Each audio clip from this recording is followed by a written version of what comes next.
كهر حتى أبو بكر وحا النبي صلى الله عليه وسلم مركو قدك كجري غار ثور reerkiisu dhan hijrada ka shaqeynayaan reerkiisu dhan aad iyo aad waxa waa wiilkiisa oo Cabdullaahi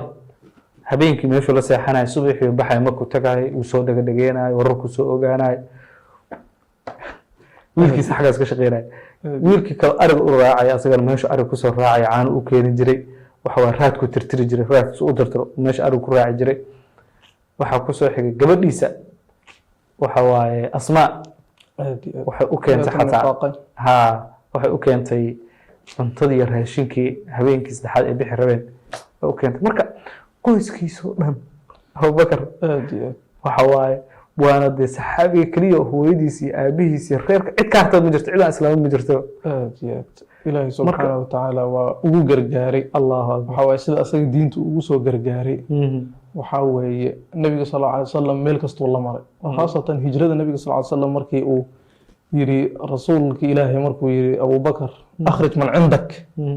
wuxuu rabay inuu u sheego hadalkii ahaa hijrada in la amray nabiga sallallahu alayhi wasallam Abu Bakar wuxuu rasuul Allah waxa waa ehelkaaga weeye markaasuu yiri in aan hijroona nala amray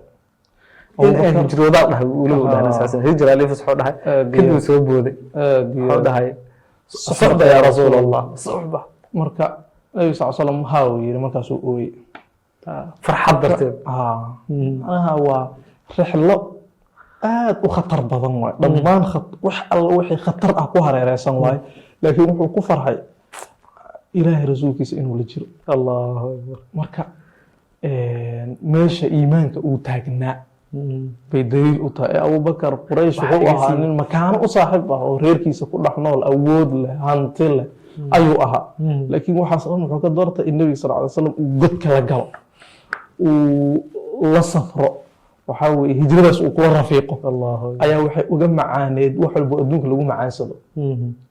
waxayna uga qiimo badan wax walba adduunka korkiisa yaalo qiimo leh